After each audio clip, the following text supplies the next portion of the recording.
नमस्कार, मैं हूं आमिल बेग। आप देख रहे हैं सिटी बुलेटिन न्यूज़। पेश हैं आज के प्रमुख समाचार।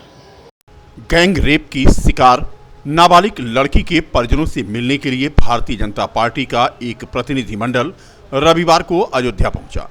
अयोध्या के पूर्व महापौर ऋषिकेश उपाध्याय ने बताया कि भाजपा का प्रतिनिधिमंडल सामूहिक दुष्कर्म की शिकार नाबालिग लड़की के परिजनों से मुलाकात करने पहुंचा।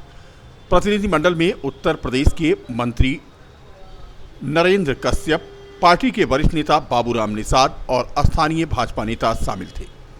पुलिस ने नाबालिग से सामूहिक दुष्कर्म के मामले में अयोध्या जिले के भदरसा में बेकरी चलाने वाले मोइन खान और उसके कर्मचारी राजू खान को 30 जुलाई को गिरफ्तार किया था। अयोध्या पहुंची 3 सदस्यीय भाजपा डेलीगेशन के सदस्य मंत्री नरेंद्र कश्यप ने आज कहा कि यह जो जघन्य अपराध है अमानवीय है, समाज को शर्मिंदा करने वाली है, हम सबको शर्मिंदा करने वाला है। हम इसकी निंदा करते हैं। समाजवादी पार्टी के बड़े नेता अखिलेश यादव नार्को टेस्ट और डीएनए की मांग कर रहे हैं।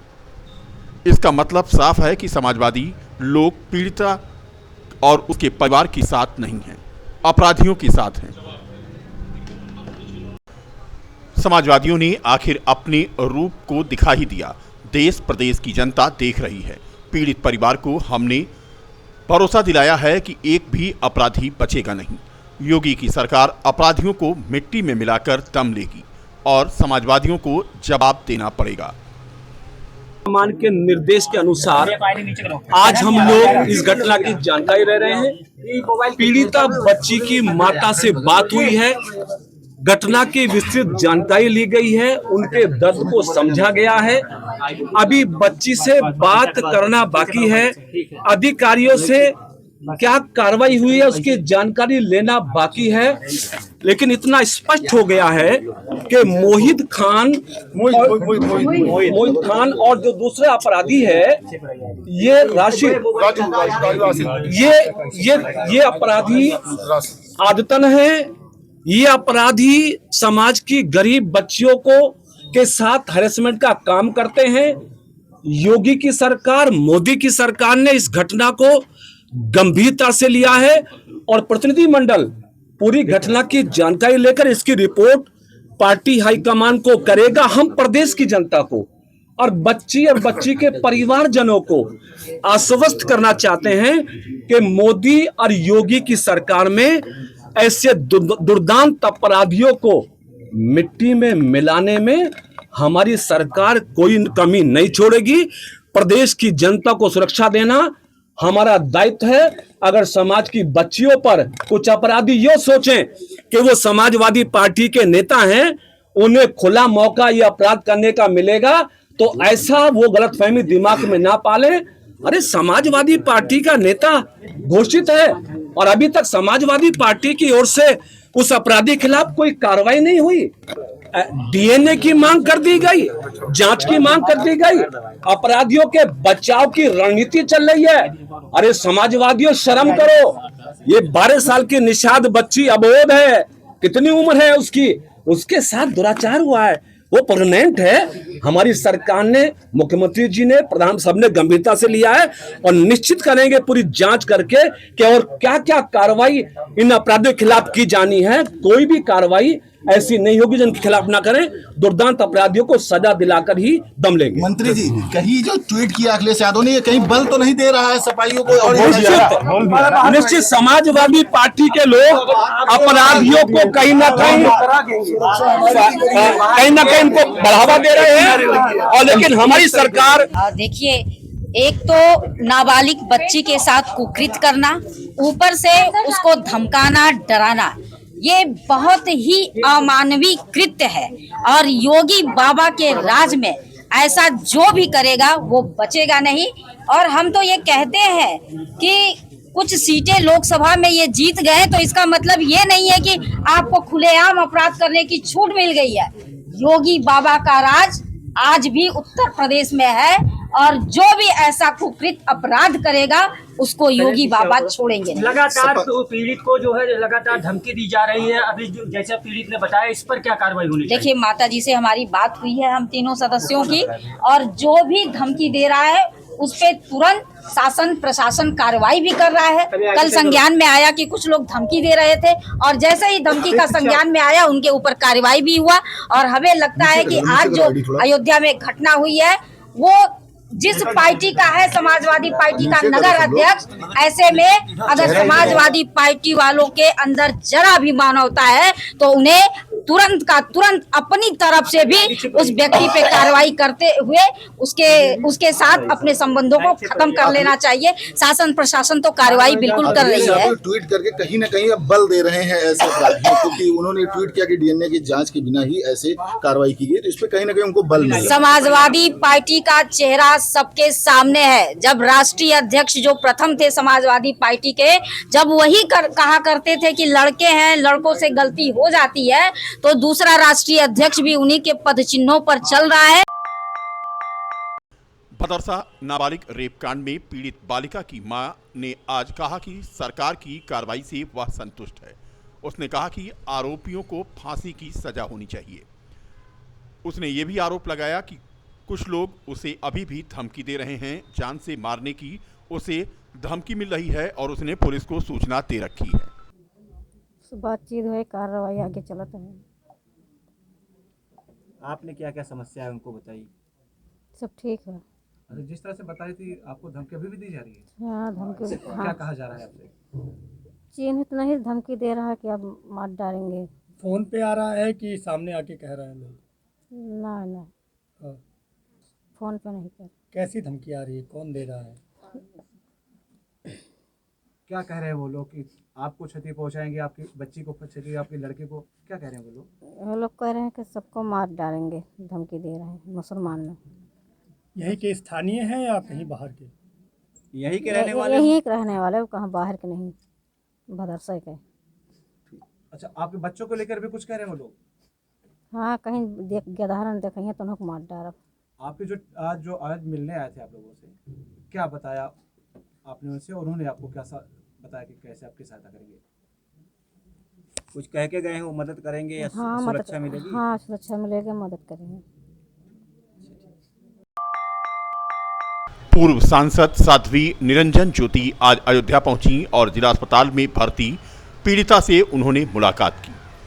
मुलाकात के बाद उन्होंने कहा कि जिस तरह से समाजवादी पार्टी के नेताओं के बयान आ रहे हैं, यह दुर्भाग्यपूर्ण है। इस तरह की घटनाओं में राजनीतिक चश्मा पहनकर देखना समाजवादी पार्टी की नीयत बन चुकी।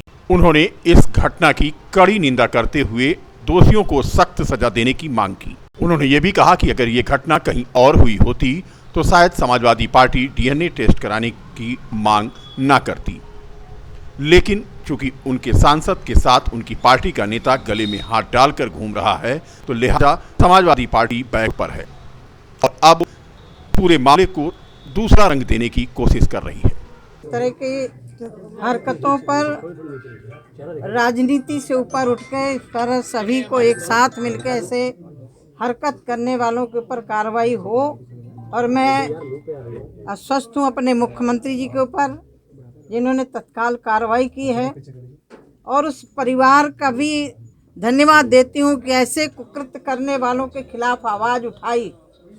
मुझे लग रहा है कि ऐसे बहुत सारे पीड़ित परिवार होंगे जिनको दबाने का प्रयास किया गया होगा। मैं माननीय मुख्यमंत्री जी से निवेदन करती हूँ, क्योंकि इनका 4 बहनों के बीच में एक भाई है, उसकी सुरक्षा हो, संरक्षण हो, और इस परिवार के लिए जितनी अधिक से अधिक मदद होगी हम सब लोग मिलकर करेंगे, सरकार भी करेगी। हनुमानगढ़ी के महंत राजू दास ने आज जिला महिला चिकित्सालय पहुंचकर पीड़िता से मुलाकात की और उसका हालचाल लिया तथा 51,000 रुपए की आर्थिक सहायता भी उन्होंने की। उन्होंने कहा कि पीड़िता और उसके परिवार से मिलकर के आज उन्होंने कुशल क्षेम जाना है और उसकी आर्थिक सहायता की। आज अभी हम जिला हॉस्पिटल में हैं, उस पीड़िता से मुलाकात किया और पीड़िता से मुलाकात करके हिंदू सुरक्षा सेवा ट्रस्ट के द्वारा कुछ सहयोग राशि उस पीड़िता को दिया गया। और मैं मांग करता हूं कि माननीय अखिलेश यादव जी से कि आप भी 1 करोड़ रुपया उस बच्ची को दें। और आपने जो ट्वीट किया है, आपका ट्वीट अति निंदनीय है कि आपने टेस्ट की बात किया है। तो क्या इस प्रकार से एक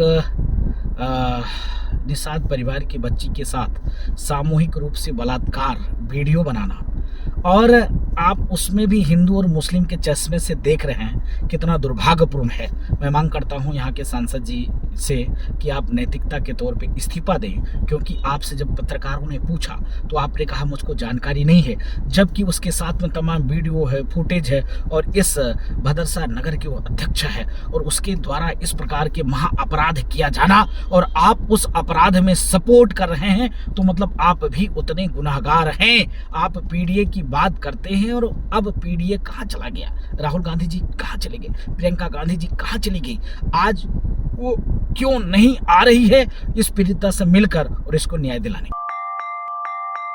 आजाद समाज पार्टी मिल्कीपुर विधानसभा से उपचुनाव लड़ेगी। मिल्कीपुर विधानसभा क्षेत्र में आज नगीना के सांसद चंद्रशेखर रावण ने एक रैली की। रैली में भारी भीड़ उमड़ी।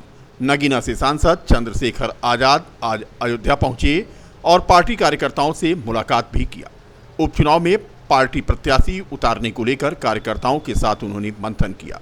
भदरसा गैंगरेप मामले को लेकर चंद्रशेखर आजाद ने कहा कि इस संबंध में अधिकारियों से बात हुई है। हमारी टीम लगातार परिवार के संपर्क में है। आरोपियों पर कार्रवाई हो रही है, जो भी इसमें दोषी हों वो बच नहीं। आरोपी पर बुलडोजर की कार्रवाई को लेकर के उन्होंने कहा कि वह इससे संतुष्ट नहीं है, क्योंकि अपराधी एक होता है और उसके परिवार को सजा नहीं मिलनी चाहिए। कैबिनेट मंत्री संजय निषाद के भावुक होने को लेकर उन्होंने कहा कि मुझे इसका दुख है कि कैबिनेट मंत्री होने के बावजूद किसी को रोना पड़े और न्याय में देरी हो, तो आप किस बात के कैबिनेट मंत्री हो। ये फैसला आप लेंगे, पार्टी लेगी, कौन होगा और कब तक उतारेंगे, पार्टी का फैसला है भाई। पार्टी जब चाहे ले लेगी। नहीं, चुनाव लड़ने की तैयारी में है, उपचुनाव ना लड़ेंगे ना। सांसद जी आप अयोध्या आए हैं, यहाँ आज पिछड़े वर्ग की एक आज पिछड़े वर्ग की बालिका के साथ रेप हुआ है, गैंग रेप। तो क्या आप उससे अधिकारियों से बात की थी, हमारी टीम भी जाके उनसे मिली थी। कार्रवाई हो रही है और मैं चाहता हूँ कि कठोर कार्रवाई हो, कोई निर्दोष उस पे उसका उत्पीड़न न किया, कोई दोषी बचे ना। सुन लो पहले। नहीं, बुलडोजरी कार्रवाई से मैं सहमत नहीं हूँ। बुलडोजरी कार्रवाई इसलिए सहमत नहीं हूँ, अपराध एक करे, आदमी करे और उसके पूरे परिवार को सजा मिले, ये नहीं होना चाहिए। और फिर मैं कह रहा हूँ, न्यायपालिका पे हमें भरोसा रखना चाहिए। हमारी पीड़ित परिवार से वार्ता हुई है, मेरा ये मत है। लखनऊ हाईवे पर स्थित रौनाही टोल टैक्स पर आज टोल लेन देन को लेकर हंगामा हुआ। टोल कर्मियों और कार सवार के बीच में अपशब्दों की बौछार हुई। बूथ पर पीछे लगी गाड़ियां हॉर्न बजाती रहीं। कार पर हाई कोर्ट लखनऊ लिखा हुआ था और साथ में अधिवक्ता। काफ़ी देर तक चले हंगामे के बाद अयोध्या की ओर ये कार रवाना हो गई। टोल कर्मियों और कार सवार के बीच अपशब्द जो हुए उसका वीडियो वायरल हुआ है।